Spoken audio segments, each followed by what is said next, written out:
Welcome to our channel. Today we how to download Tailwind CSS UI components for responsive design, complete guide step by step clearly. Begin by opening your web browser. Navigate to the official Tailwind CSS website. Locate the Components section on the home page. Click on the Components link to explore available UI elements. You will find a variety of pre-designed components for different applications. Choose the component that suits your design needs. Once you click on a component, you will be directed to a detailed view. Here, you can review the component design and options.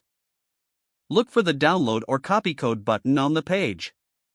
Click on that button to copy the component's HTML and Tailwind CSS classes. Next, open your preferred code editor. Create a new HTML file or open an existing one where you want to add the component. Paste the copied code into your HTML file. Ensure the Tailwind CSS framework is linked in your project. If you haven't installed Tailwind CSS yet, follow the installation instructions on their website. You can choose between using a CDN link or setting it up via NPM for a more customized approach. Once Tailwind CSS is set up, save your HTML file.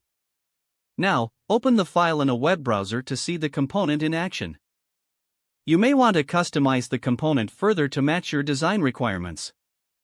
Experiment with different classes to adjust spacing, colors, and other styles. Make sure to test the component for responsiveness by resizing your browser window.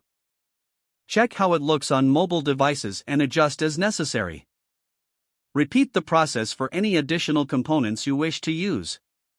With these steps, you can efficiently download and implement Tailwind CSS UI components for your responsive design projects. If the page does not load, refresh the browser or try again in a private or incognito window. Make sure you are using the correct email address, then retype it carefully to avoid small typos. If your password is not accepted, use the reset option and create a new strong password you can remember. Check your spam folder for verification or security emails, then complete any requested confirmation steps. Don't forget to like this video and subscribe to our channel for more step-by-step tech guides.